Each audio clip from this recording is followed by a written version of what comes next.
Écoute bien, maman, tu ne vas pas organiser la fête de Julien. La belle-mère d'Isabelle va s'en charger. Tu es trop vieille, franchement, tu n'en as plus les capacités. Moi, Geneviève Beaumont, à 71 ans, j'ai senti mon monde s'effondrer quand ces mots sont sortis de la bouche de mon propre fils Édouard. Non seulement il m'excluait de l'organisation de la fête des 10 ans de mon petit-fils, mais il m'humiliait comme si j'étais un fardeau jetable. Trop vieille, ai-je répété, incrédule. Moi qui vous ai élevé, toi et tes frères, seul après la mort de votre père? Moi qui ai travaillé 40 ans comme infirmière pour tout vous donner? Maman, ne dramatise pas. Sylvie a plus d'énergie, des idées plus modernes. Et sincèrement, tu ne ferais que gêner. Le téléphone tremblait dans ma main. Mon fils ne m'avait pas seulement remplacé par la belle-mère de ma belle-fille, mais il me parlait comme si j'étais un animal blessé qu'il fallait abattre. C'était un après-midi glacial de novembre à Bordeaux. La pluie battait contre les fenêtres de mon appartement rue des Remparts, mais rien n'était plus froid que le mépris dans la voix de mon propre sang. 43 années de vie gaspillées à élever cet homme cruel. Édouard, ai-je murmuré, essayant de contrôler les larmes qui commençaient déjà à brouiller ma vision. J'ai toujours organisé toutes les fêtes de famille. Depuis que tu étais enfant jusqu'à... Exactement, maman. Depuis que j'étais enfant. Maintenant j'ai grandi. Et Julien mérite mieux que tes idées dépassées. La blessure était profonde. Plus profonde que toute blessure physique que j'avais jamais subie. Mon petit-fils Julien, ce petit garçon que je berçais quand il était bébé, que j'emmenais au parc tous les dimanches, qui courait dans mes bras en criant « Grand-mère » à chaque visite, méritait maintenant, mieux, que moi. Et qu'est-ce que Sylvie a que je n'ai pas, ai-je demandé, sachant que je regretterais la réponse. De l'argent, maman. Beaucoup d'argent. Elle va louer un château, engager des clowns professionnels, ce sera épique. Toi, eh bien, tu aurais fait la fête dans ton petit appartement avec des sandwichs faits maison. Mon cœur s'est arrêté. Littéralement arrêté pendant quelques secondes. Mon fils me jetait pour de l'argent. La femme qui avait sacrifié sa jeunesse, ses rêves, toute sa vie pour lui, ne servait plus à rien parce qu'elle n'avait pas assez de ressources pour rivaliser avec une inconnue riche. En plus, a continué Édouard, avec une cruauté que je ne savais pas qu'il possédait, tu es un peu oublieuse ces derniers temps, non? Hier tu as demandé 3 fois quelle heure il était. On ne veut pas que tu fasses honte devant les invités.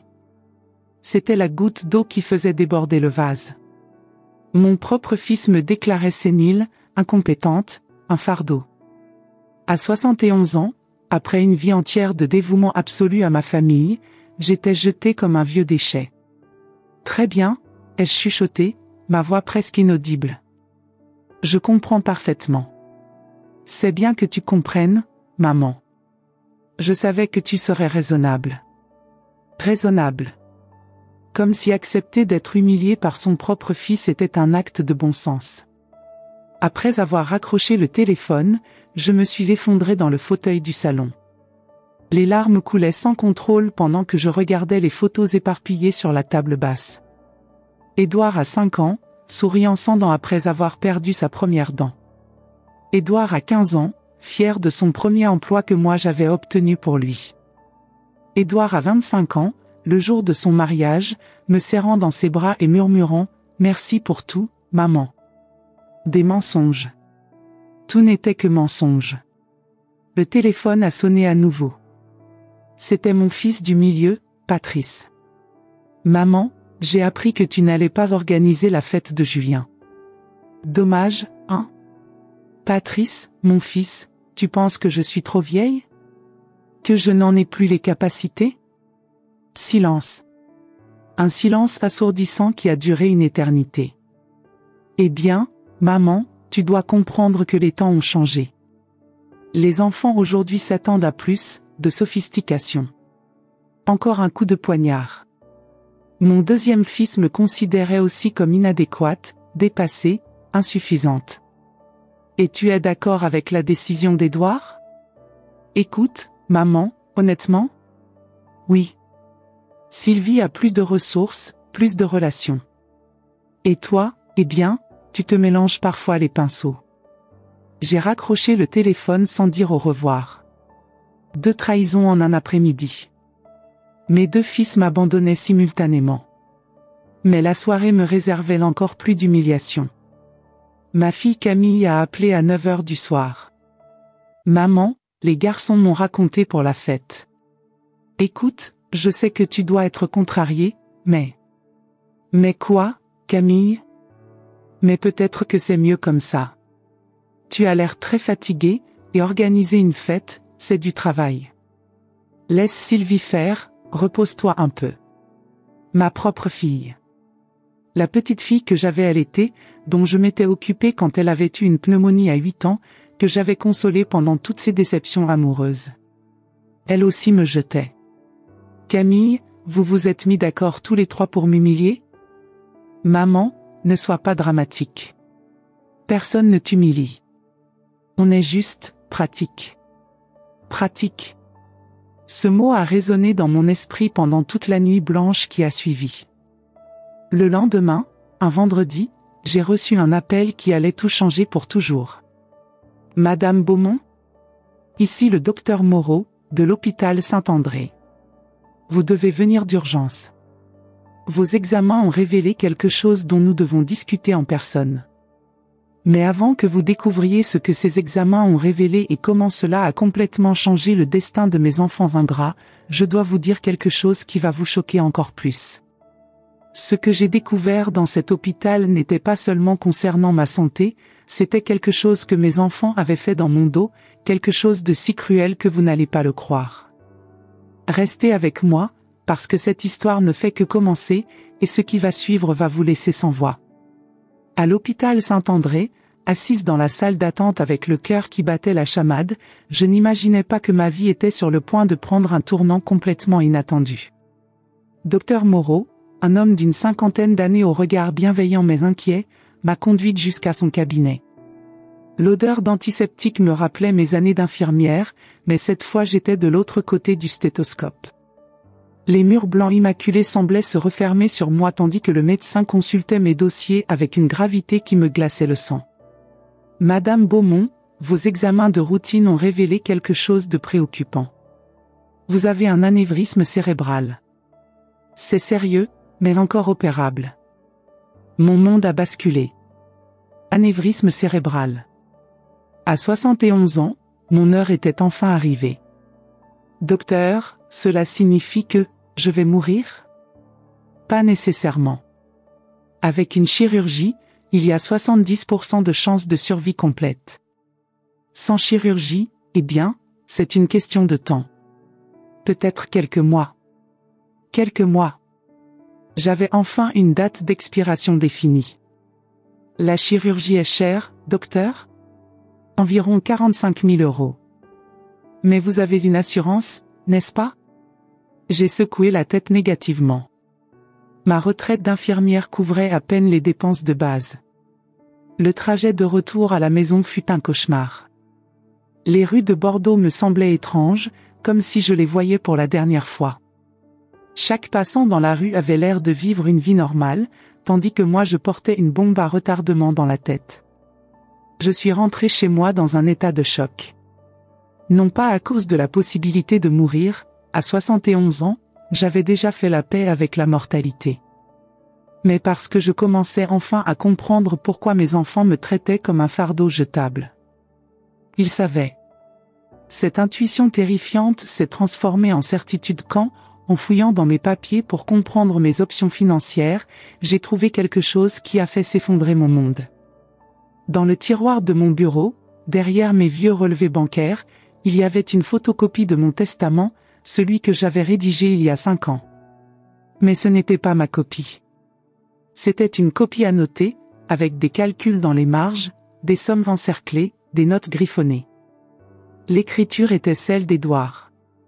400 000 € divisé par 3 égale 133 333 € chacun, appartement de maman, 280 000 €, estimation, compte épargne, 95 000 €, bijoux et meubles, environ 25 000 €. Mon propre fils avait fait l'inventaire de mes biens comme un vautour planifiant son festin. Cette nuit-là, je n'ai pas fermé l'œil. J'étais allongé dans mon lit, fixant le plafond, réalisant que mes enfants attendaient ma mort avec la même impatience qu'on attend les soldes d'hiver. Le lendemain matin, j'ai décidé de tester ma théorie de la manière la plus directe possible. J'ai appelé Édouard, feignant la confusion. « Édouard, mon fils, je me sens très étrange depuis hier. J'ai eu un malaise à l'hôpital. » « Un malaise ? Quel genre de malaise, maman ? » Sa voix avait changé. Il y avait quelque chose, de l'espoir ? Je ne sais pas, j'ai eu des vertiges, des maux de tête terribles.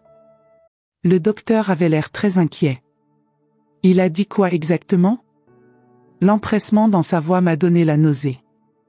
Il faut que je retourne pour d'autres examens.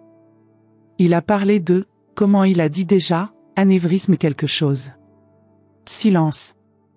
Un silence trop long pour être innocent. Maman, tu veux que je t'accompagne à tes prochains rendez-vous ? Pour la première fois en moi, mon fils proposait de m'accompagner quelque part. Coïncidence ? Je ne le pensais pas. Non, non, ça va aller. Je peux me débrouiller. Bon, tiens-moi au courant alors. Et maman ? Repose-toi bien. Repose-toi bien. Ces mots résonnaient différemment maintenant. L'après-midi même, Patrice a appelé. Coïncidence encore ? Maman, Édouard m'a dit que tu ne te sentais pas bien ? Oh, tu sais, à mon âge. Qu'est-ce que le médecin a dit exactement ? La même question. Le même ton pressant. Il faut que je fasse d'autres examens. Quelque chose au cerveau, je crois. Au cerveau ? Sa voix a grimpé d'une octave. C'est grave ? Je ne sais pas, mon fils. J'espère que non. Bien sûr, maman. Garde espoir. Et, tu as pensé à mettre tes papiers en ordre ? Au cas où. Mes papiers en ordre. Mon deuxième fils me demandait de préparer ma mort. Ce soir-là, j'ai tendu le piège final.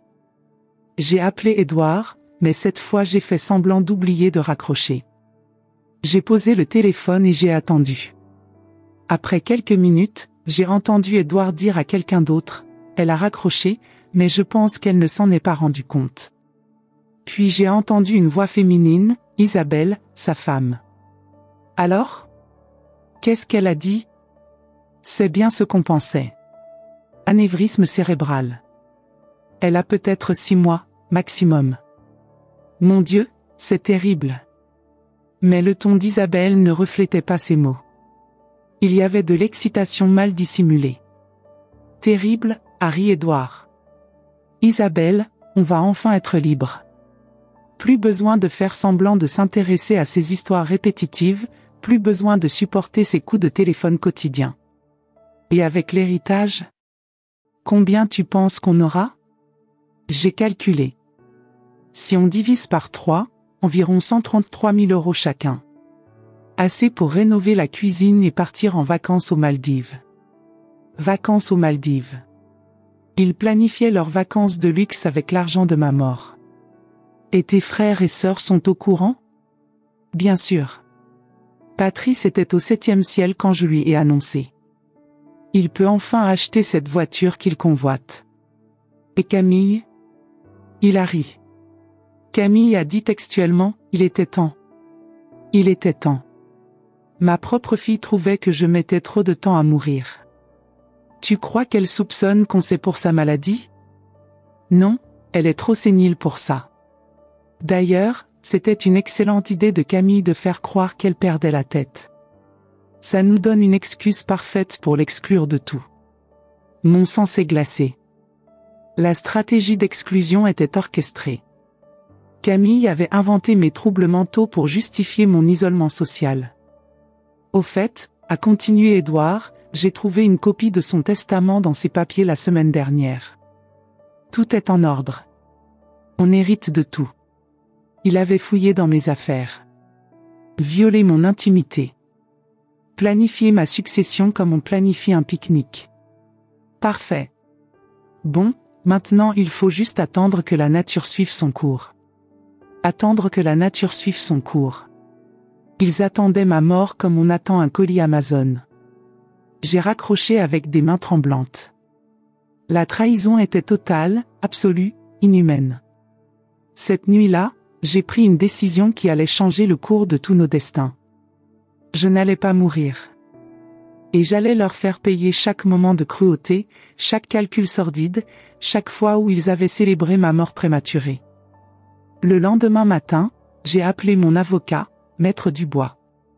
Maître, je dois changer mon testament d'urgence. Bien sûr, Madame Beaumont. Que souhaitez-vous modifier? Je veux retirer complètement mes 3 enfants de l'héritage. Le silence à l'autre bout de la ligne a duré si longtemps que j'ai pensé que la communication avait été coupée. Madame, c'est une décision très drastique. Êtes-vous certaine? Absolument certaine. Et de plus, je veux tout laisser à des institutions caritatives qui s'occupent de personnes âgées abandonnées par leur famille. Puis-je demander la raison? J'ai tout raconté à Maître Dubois.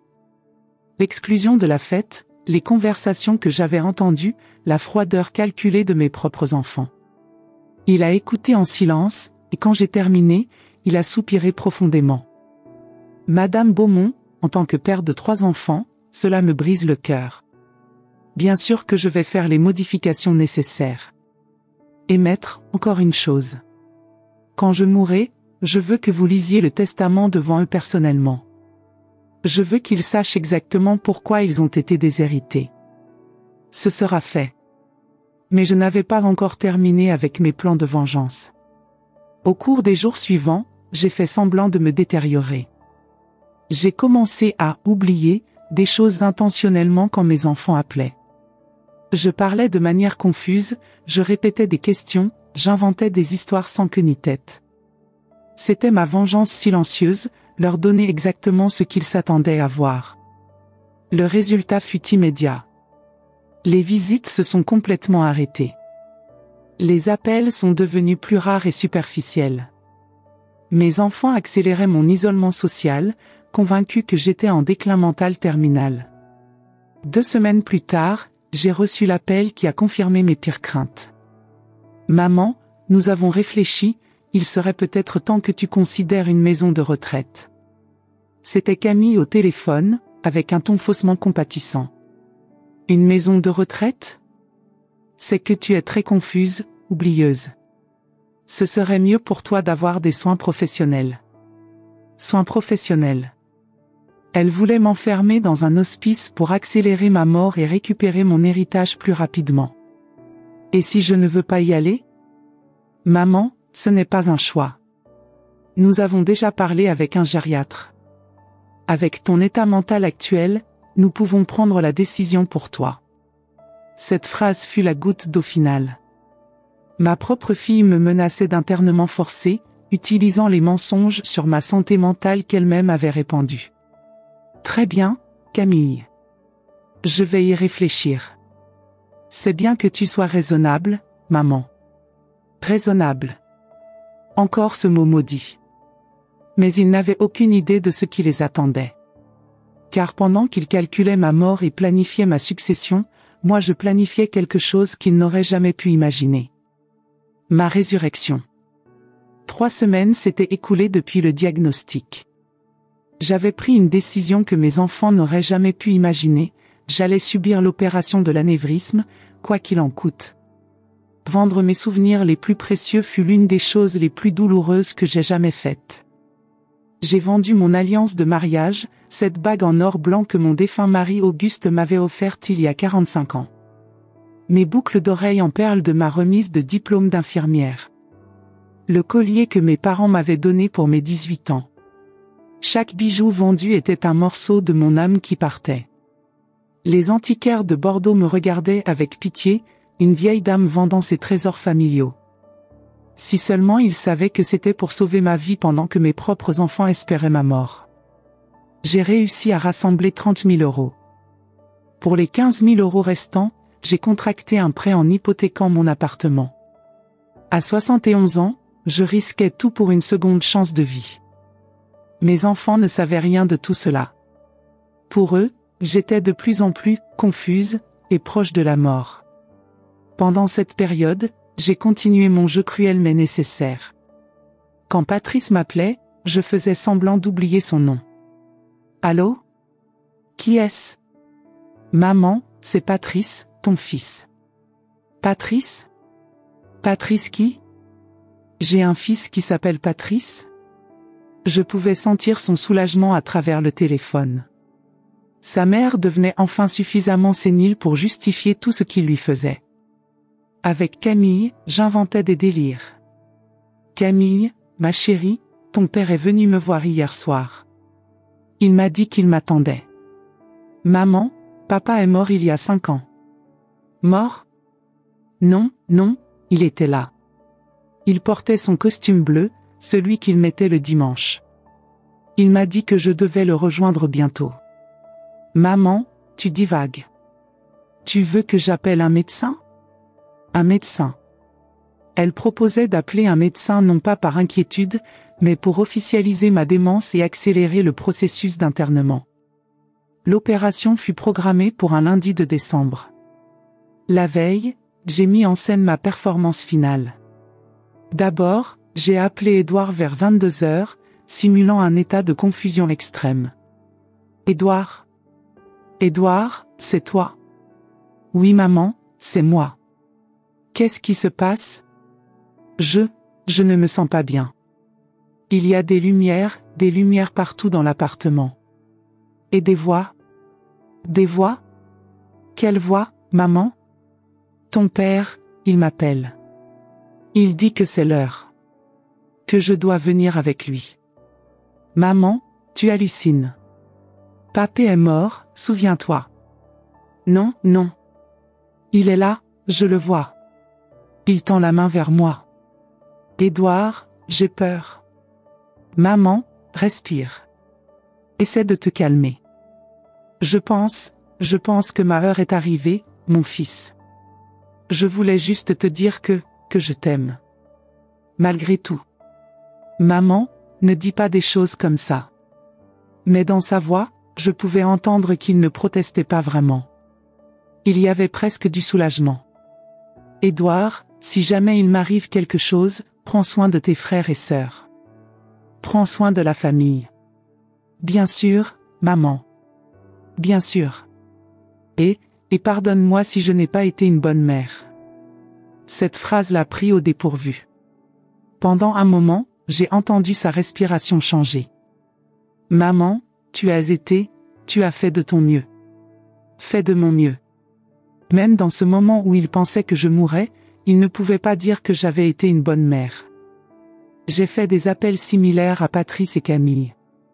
Chacun a réagi avec le même mélange de gêne et d'anticipation mal dissimulée.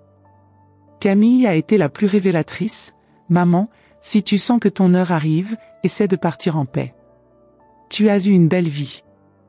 Partir en paix. Ma fille me donnait littéralement permission de mourir. Le lundi matin, pendant que mes enfants pensaient que j'agonisais chez moi, j'étais en fait sur la table d'opération de l'hôpital Saint-André. L'opération dura 8 heures. Les plus longues 8 heures de ma vie. Dans l'inconscience de l'anesthésie, j'ai rêvé de mon mari Auguste. Il me disait, « Geneviève, tu n'as pas fini. Tu as encore quelque chose à accomplir. » Quand je me suis réveillée en réanimation, Dr Moreau souriait. « Madame Beaumont, l'opération est un succès complet. L'anévrisme a été retiré sans complication. Vous aurez une récupération à 100%. » J'ai pleuré de soulagement. Non seulement parce que j'avais survécu, mais parce que j'avais maintenant le temps d'exécuter mon plan de vengeance complet. Pendant les 2 semaines de ma convalescence à l'hôpital, mes enfants ont vécu dans l'attente. Ils m'appelaient chez moi sans obtenir de réponse. Ils ont interrogé les voisins. Madame Bertrand, ma voisine du palier, leur a dit qu'elle ne m'avait pas vu depuis plusieurs jours. J'imagine leur mélange d'inquiétude et d'espoir. Était-ce enfin arrivé? Leur mère était-elle enfin morte? Patrice a même appelé l'hôpital, mais en donnant un faux nom de famille, il n'a pas pu obtenir d'informations. Il ne savait pas que j'étais là, vivante et me rétablissant. Quand j'ai eu mon congé de l'hôpital, au lieu de rentrer chez moi, je suis allée directement au bureau de Maître Dubois. « Madame Beaumont.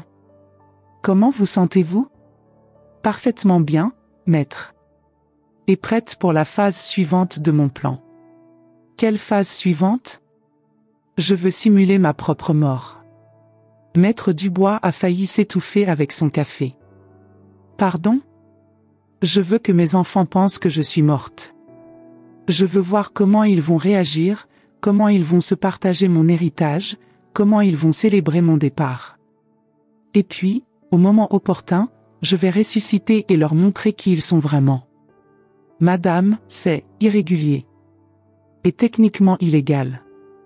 Maître, mes enfants célèbrent ma mort depuis des mois. Ils m'ont déjà considérée comme morte, ils ont déjà partagé mon héritage, ils m'ont déjà exclu de leur vie. Je veux simplement officialiser ce qu'ils ont déjà décidé. Après beaucoup de persuasions et plusieurs consultations juridiques, Maître Dubois a accepté de coopérer avec mon plan. C'était irrégulier, mais pas techniquement criminel, puisque je ne tentais ni de frauder des assurances ni de fuir des dettes. Le plan était simple, il dirait à mes enfants que j'étais morte seule chez moi, qu'une voisine m'avait trouvée, et qu'en raison de quelques paperasseries médicales, mon corps avait été incinéré immédiatement. Cela expliquerait pourquoi il n'y aurait ni veillée ni funérailles. Nous avons même préparé de faux documents, un certificat de décès factice, des papiers d'incinération. Maître Dubois connaissait les bonnes personnes dans les bonnes administrations. Le système français, avec toute sa bureaucratie, permettait paradoxalement ce genre de manipulation si on savait s'y prendre. Un jeudi de janvier, Maître Dubois a fait les appels fatidiques. D'abord, il a appelé Édouard. « Monsieur Beaumont, j'ai une nouvelle très triste. Votre mère est décédée mardi. » « Oh, mon Dieu. C'est arrivé comment ? » Apparemment, c'était l'anévrisme. Elle est morte en dormant, sans souffrir. Bon, au moins elle n'a pas souffert. Et quand aura lieu l'enterrement ? L'enterrement.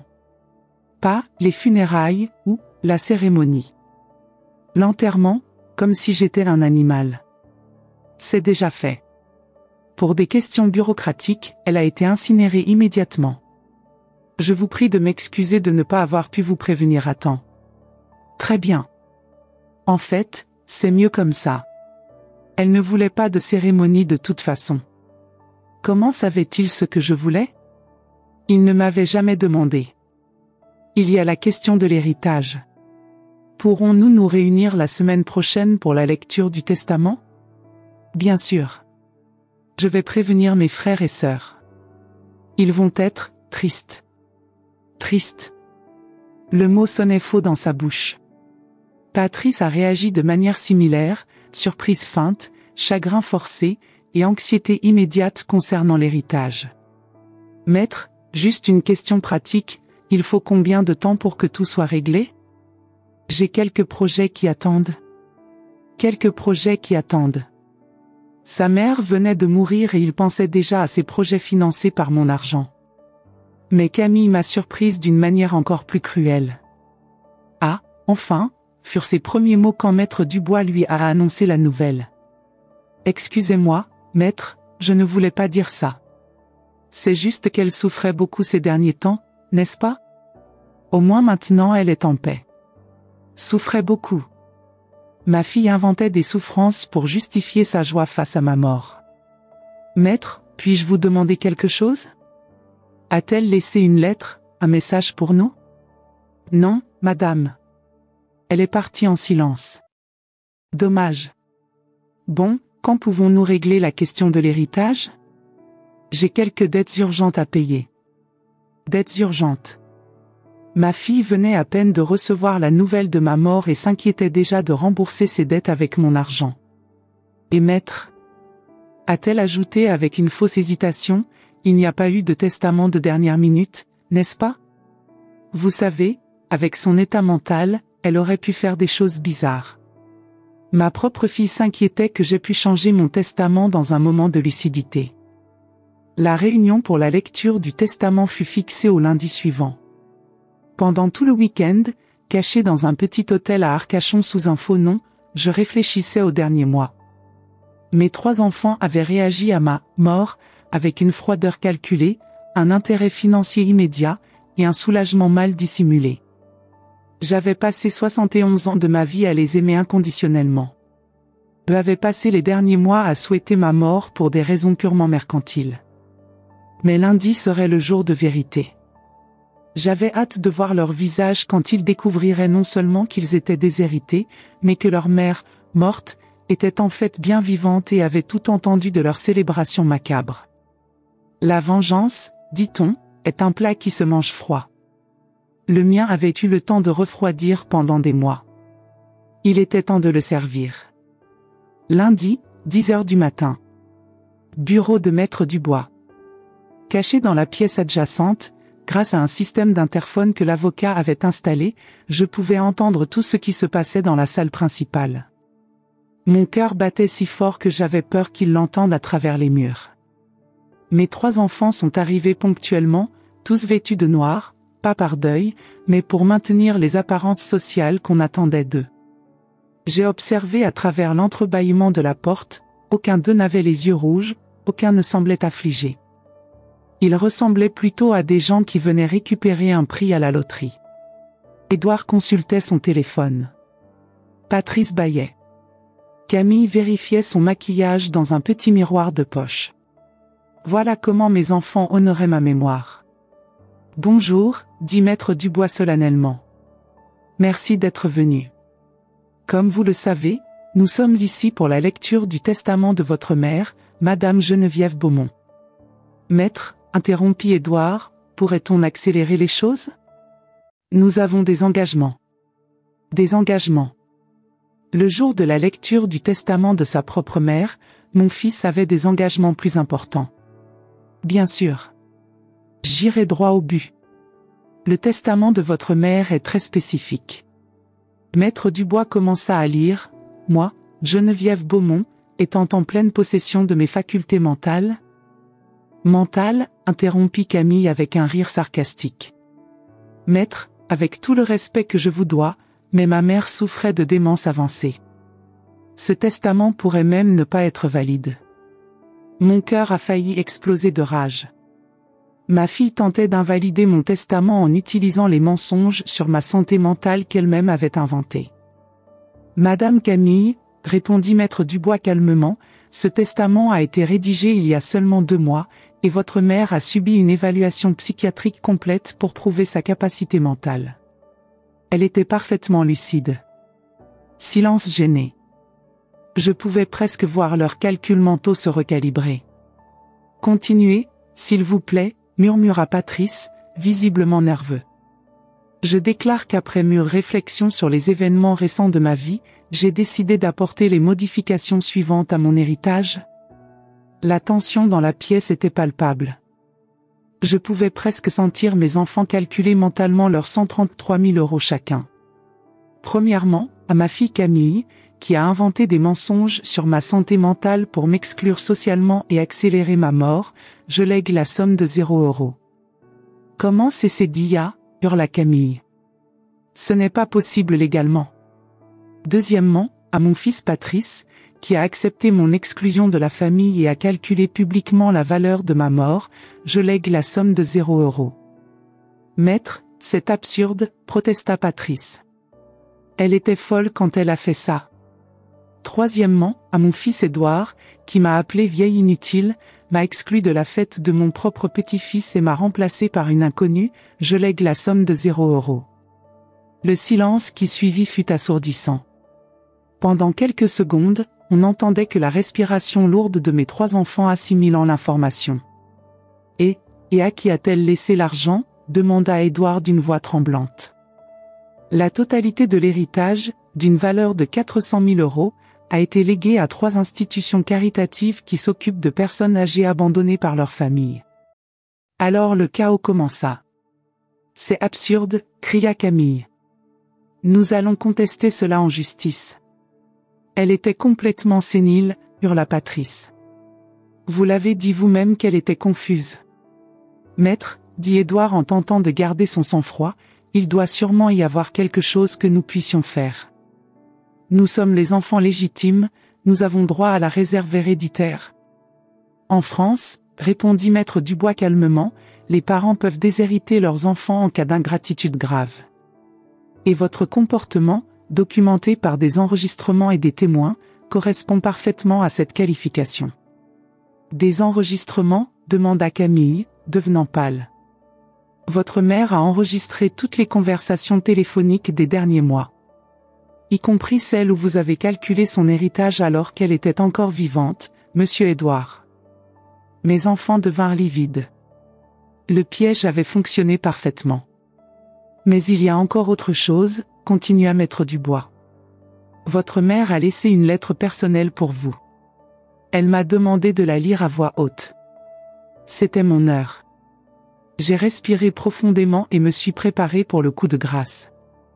Mes chers enfants, maître Dubois commença à lire avec ma voix enregistrée, si vous entendez ceci, c'est parce que vous avez finalement découvert qu'une mère peut cesser d'aimer des enfants qui ne l'ont jamais vraiment aimé. Pendant 71 ans, j'ai consacré ma vie entière à vous. J'ai travaillé en double poste comme infirmière pour payer vos études. J'ai vendu mes bijoux pour acheter vos premières voitures. J'ai hypothéqué ma maison pour vous aider dans les moments difficiles. Et comment m'avez-vous remercié? Vous m'avez exclu de la fête de mon propre petit-fils. Vous m'avez appelé vieille inutile. Vous avez inventé des mensonges sur ma santé mentale. Vous avez calculé mon héritage comme si j'étais déjà morte. Et pire, vous avez célébré ma mort comme s'il s'agissait d'une promotion de fin d'année. Vous pensiez que j'étais une vieille folle, sénile et facile à manipuler. Mais vous vous êtes complètement trompé. À ce moment-là, j'ai ouvert la porte de la pièce adjacente et je suis entrée. Parce que je ne suis pas morte. Le cri de terreur de Camille a résonné dans tout l'immeuble. Patrice s'est évanoui de sa chaise. Édouard est devenu blanc comme un linge, la bouche ouverte, incapable d'émettre le moindre son. Surprise, dis-je avec un sourire qu'il n'avait jamais vu auparavant. Maman est revenue d'entre les morts. Camille s'est mise à hyperventiler. Patrice, toujours au sol, gémissait faiblement. Édouard s'accrochait au bras de sa chaise comme si sa vie en dépendait. Comment est-ce possible, balbutia Édouard. Très simple, mon fils. Pendant que vous calculiez mon héritage, je subissais une opération d'anévrisme cérébral dont vous ne saviez même pas que j'avais besoin. Je suis guéri, en bonne santé, et je vais vivre encore de nombreuses années. Mais tu divaguais au téléphone. Murmura Camille, essayant de reprendre son souffle. Je faisais semblant, ma chérie. Tout comme vous avez fait semblant de m'aimer pendant 43 ans. Maman, tenta Patrice, encore chancelant, nous pouvons expliquer. Expliquer quoi? Que vous m'aimez? Que je vous manque? Que vous êtes désolé? Ma voix était chargée de décennies de rançéure. Parce que je viens de vous voir célébrer ma mort et vous disputer mon héritage. Nous ne savions pas que tu écoutais. Dit Édouard pathétiquement. Exactement. Vous ne le saviez pas. Et c'est ça qui a révélé qui vous êtes vraiment. Camille commença à pleurer, non pas de tristesse, mais de désespoir financier. Maman, s'il te plaît, nous pouvons parler, nous pouvons. Non, ma chérie. La conversation s'est terminée il y a 3 mois, quand vous avez décidé que j'étais un fardeau jetable. Maître, dit Édouard en se tournant vers l'avocat, elle ne peut pas faire ça. Nous sommes ses enfants. Vous pouvez contester en justice, répondit maître Dubois. Mais avec toutes les preuves que nous avons, les enregistrements, les témoins, la documentation médicale prouvant la santé mentale de votre mère, vous n'avez aucune chance. Et encore une chose, ajoutai-je. Vous avez 30 jours pour rembourser tout l'argent que vous avez retiré de mes comptes ces derniers mois. Ah oui, j'ai découvert. Camille a retiré 3 000 €. Patrice, 2 500. Édouard, 4 000.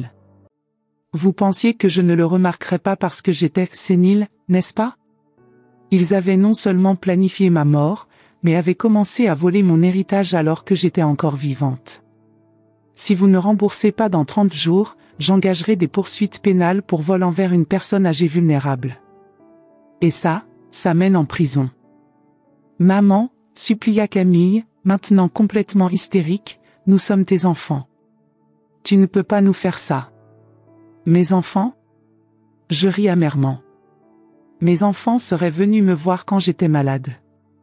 Mes enfants auraient organisé cette fête avec moi, pas à ma place. Mes enfants n'auraient pas calculé ma mort comme un investissement financier. Nous étions juste. Tanta Patrice. Vous étiez juste quoi? Pratique? Je crachai le mot comme un poison. Vous savez quoi? Vous avez raison. Soyons pratiques. Vous vouliez que je meure? Eh bien, pour vous, je suis maintenant morte. Officiellement et définitivement. Tu ne peux pas dire ça, cria Édouard. Aussi, je peux. Et je le fais. À partir d'aujourd'hui, vous n'avez plus de mère. Vous avez ce que vous vouliez, vous êtes libre de moi. Mais vous êtes aussi libre de mon argent, de mon soutien, et de mon amour. Le silence qui suivit était si lourd qu'on aurait pu le couper au couteau.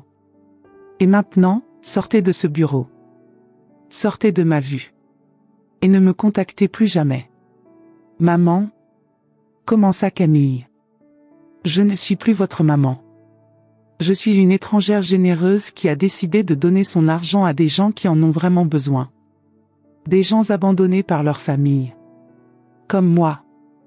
Mes 3 enfants sortirent de ce bureau détruit, humiliés, et complètement ruinés financièrement.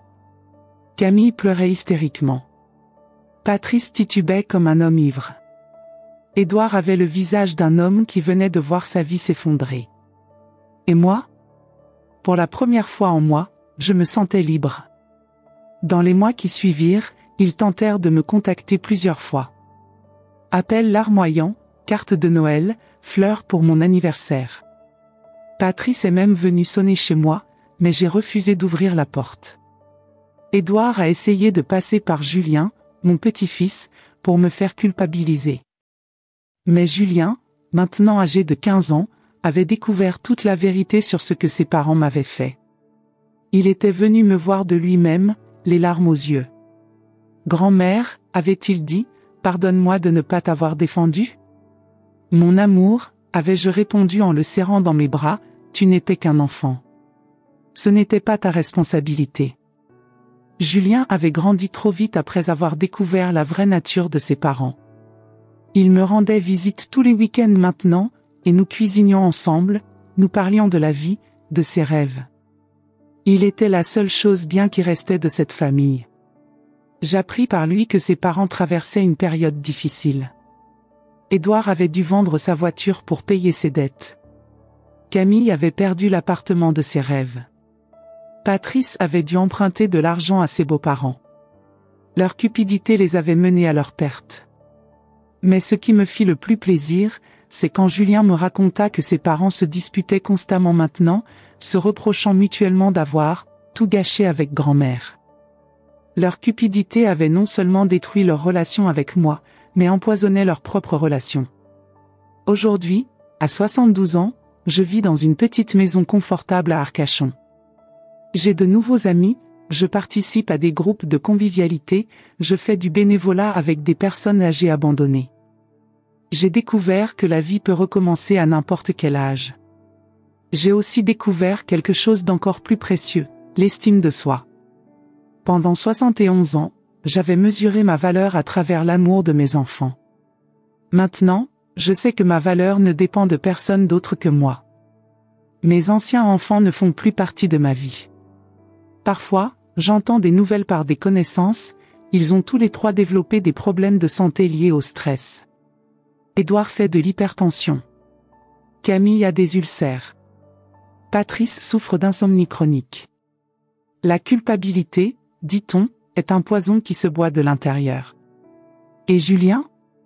Quand il a eu 16 ans l'année dernière, il m'a fait la plus belle surprise de ma nouvelle vie. Il avait économisé tout son argent de poche pour m'acheter une nouvelle alliance, pas pour remplacer celle que j'avais vendue, mais pour symboliser mon nouveau départ. Grand-mère, m'avait-il dit, tu mérites d'être aimé pour qui tu es, pas pour ce que tu peux donner. Ce petit-fils de 16 ans avait compris ce que ses parents de plus de 40 ans n'avaient jamais saisi. La leçon que j'ai apprise?